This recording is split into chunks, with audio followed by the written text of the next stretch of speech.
Okay guys, so for today's video, ang topic natin is paano i-attract ang negosyo or trabaho na para sa'yo. Hi guys, this is your Lady Boss Builder, Jessica. Again, welcome back to my channel kung saan ang life, mindset, at wisdom ang bida.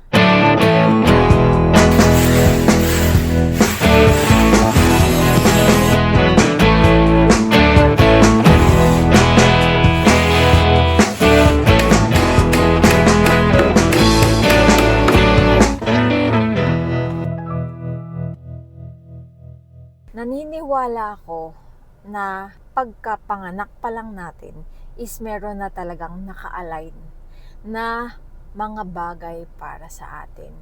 Tapos habang lumalaki tayo, kailangan lang natin maging aware sa lahat ng bagay para makita natin na si God, dinadirect niya tayo sa mga bagay na para sa atin.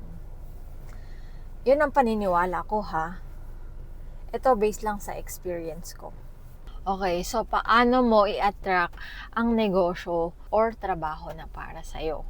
Okay, number 1. Kailangan mo munang balikan kung ano ka nung bata.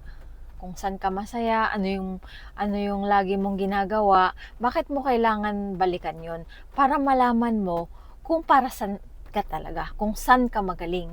Kailangan mong maging aware sa bawat detalye na nagdaan sa buhay mo.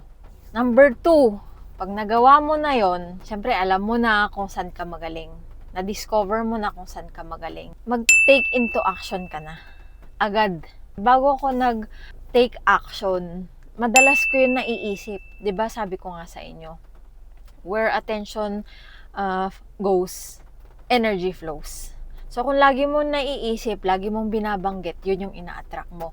So, kung naisip mo na, syempre, gusto ko ng ganito, gusto ko magkaroon ng negosyo na ganito. Lagi mo yung iisipin.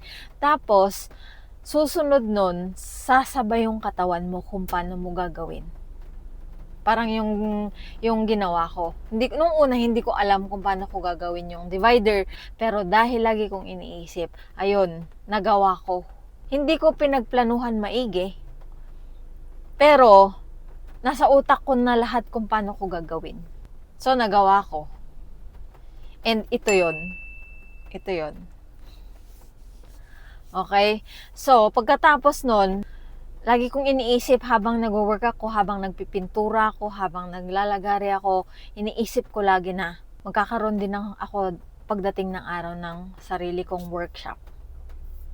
Magkakaroon din ako ng sariling workshop, lalaki yung negosyo ko, naiisip ko yun lagi, at magkakaroon ako ng sariling warehouse, at magkakaroon ako ng maraming staff.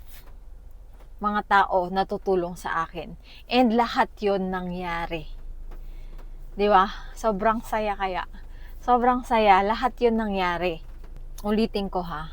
Yung number 1, kailangan balikan mo yung pagkabata mo para malaman mo kung ano talaga yung gusto mo or saan ka magaling. Tapos pag na-discover mo na, bago ka mag-start, lagi mong iisipin. Lagi mong babanggitin para ma-attract mo. Okay?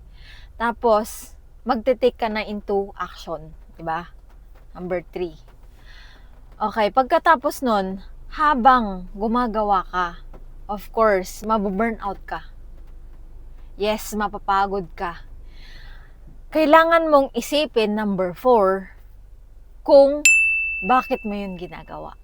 Ano yung intention mo? Napaka-importante nun para magpatuloy ka. Magkaroon ka ng motivation para tumuloy-tuloy and mapalaki mo kung ano yung ginagawa mo.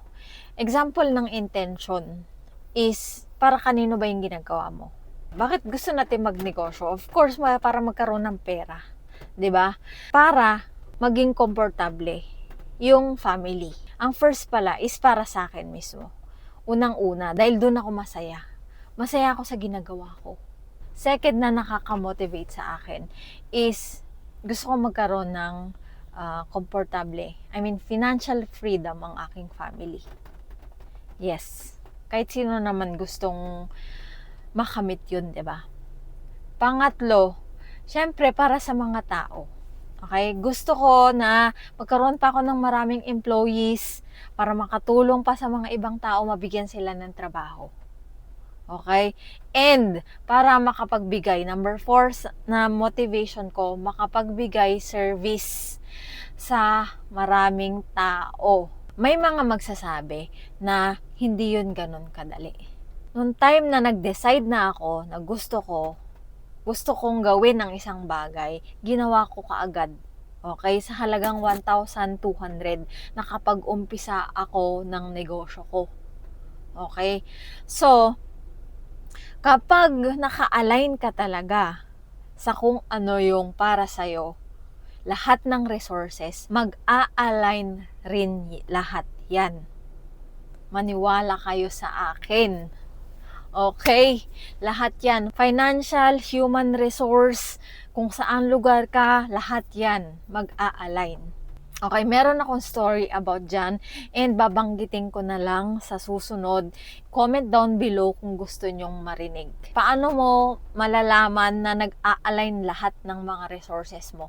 Okay? Comment down below kung gusto nyong marinig yung story na yon. So guys, I hope mag-start na kayo gawin kung ano yung gusto nyong gawin.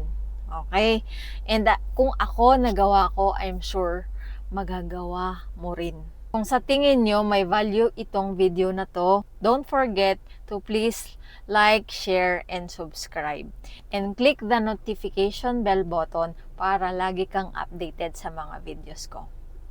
Thank you for watching and see you guys again on my next video. Bye-bye!